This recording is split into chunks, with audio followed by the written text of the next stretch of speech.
Au nom du Père et du Fils et du Saint-Esprit. Amen. Évangile de Jésus-Christ selon saint Matthieu, chapitre 1, verset 16, puis des versets 18 à 21, ensuite du verset 24a.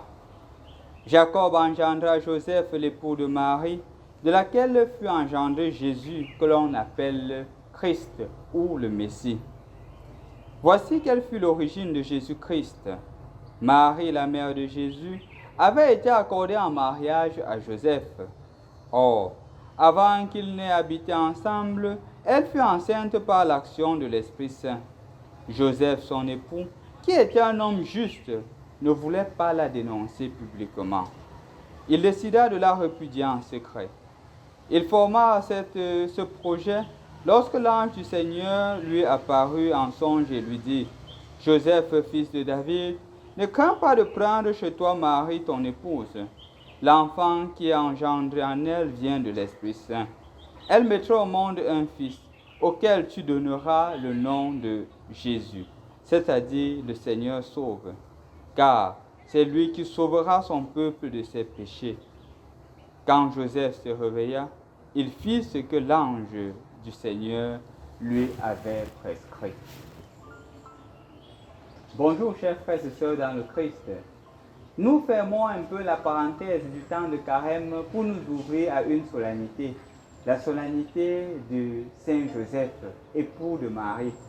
Et les lectures d'aujourd'hui nous offrent davantage la grâce de connaître la grandeur et où en quoi se résume la sainteté de cet homme qui était l'époux de Marie. La première des choses qu'on peut remarquer, et comme vous l'avez d'ailleurs constaté, c'est qu'il a été offert en mariage à qui?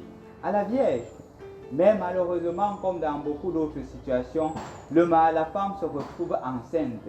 Et elle vient dire à Joseph: « Tu vois, je suis enceinte par l'action de l'Esprit Saint. » Lui n'y croit pas trop. Mais dans le cas du doute, comme on dit souvent, en cas de doute, suspend ton jugement. Il ne voudrait pas aussi croire que ce qui est arrivé, c'est d'abord de la faute de Marie. Il voudrait trouver un compromis. Vivre selon ses principes d'un côté, de l'autre côté, appliquer la vérité. La vérité, c'est qu'il sent qu'il ne peut pas vivre avec Marie, qui porte un enfant qui n'est pas le sien. Et c'est pour cela qu'il fait la différence entre la lettre de la loi et l'esprit de la loi. Et qu'est-ce qu'il fait enfin? Il décide de repudier Marie, tout en secret, en gardant sa dignité, mais il ne veut pas vivre avec lui. C'est un homme de principe, mais son principe est un principe basé sur l'amour, basé sur le respect de la dignité de la personne. Je crois que cela on pourrait apprendre de Saint Joseph. Est-ce que nos principes, est-ce que nos manières de faire, est-ce que nos décisions prises sont basées sur l'amour? Ou nos décisions prises parfois sont basées sur la haine, sur le désir de vengeance, sur le désir de prendre position, montrer à l'autre que je suis fort, même quand on a raison. Joseph, clairement, apparemment, avait raison, mais il a basé ses décisions sur le principe de l'amour. Non pas la loi pour la loi, mais la loi dans le respect de la dignité de la personne. Je crois que ceci concerne davantage les juges, ceux qui sont en position de décision. Comment est-ce qu'ils décident? Est-ce qu'ils décident sur la base de l'amour ou ils décident sur la base de l'orgueil, du principe de désir de vengeance, sur la base de leur intérêt personnel? Chacun est appelé à tirer ce que le Seigneur lui dit dans cette lecture. La deuxième des choses dont je voudrais attirer notre attention, c'est justement l'attitude d'écoute que revêt Saint Joseph. On voit ici clairement qu'il se laisse conduire au point où il écoute ce que l'ange lui dit. L'ange lui dit: « Ne crains pas de prendre pour épouse Marie, car l'enfant qui vient d'elle est de l'Esprit Saint. » Donc ce n'est pas seulement une action humaine, c'est une action surhumaine, c'est une action divine. Et il écoute et il agit selon la volonté de Dieu. Je crois que, chers frères et sœurs dans le Christ, nous devrions aussi apprendre à écouter. Parce qu'on vit dans un monde qui est plein de bruit. On vit dans un monde où plusieurs voix se font entendre et on est parfois incapable d'écouter la voix du Seigneur. On est parfois incapable de donner la possibilité à l'autre de se révéler, de donner son point de vue.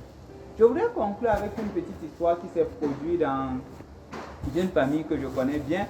C'était un petit enfant, un jeune de à peine 6e, il entre en classe de 6e, et il prend le chaton qui était à la maison, il l'apporte, il le dépose devant le chien, qui est un berger allemand très gros, subitement le berger allemand se met à griffer le chaton et le chaton meurt. Les autres enfants, constatant cela, se mettent à l'acculer, disent que tu es mauvais, tu es méchant, comment tu peux faire ça, comment tu peux décider de tuer le chaton. On ne veut pas l'écouter. Il dit, s'il vous plaît, écoutez-moi, on ne veut pas l'écouter. Le pauvre enfant se met à pleurer parce qu'on a refusé de l'écouter. Heureusement, il y a une personne qui vient lui dire, que s'est-il vraiment passé? Et c'est là qu'il explique qu'en fait, il est habitué, le chaton et le chien sont habitués à être ensemble quand le chien même sort de la cage.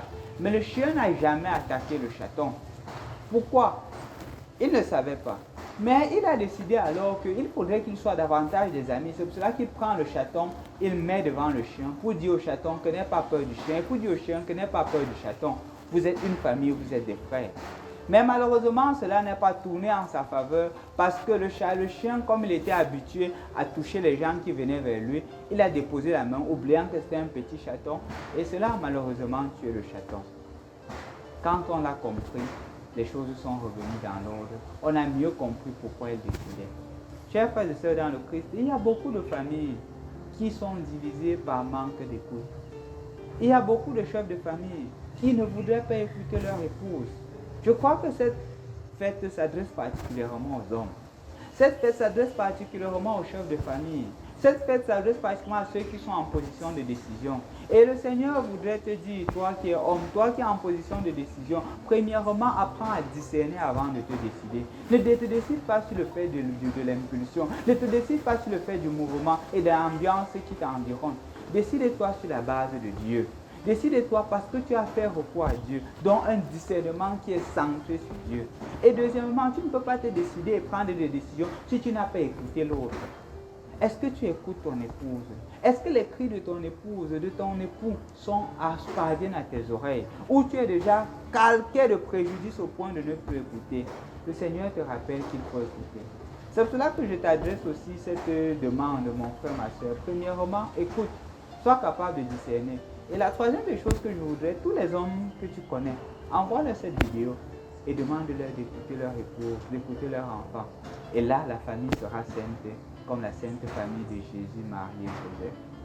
Au nom du Père et du Fils et du Saint-Esprit. Amen.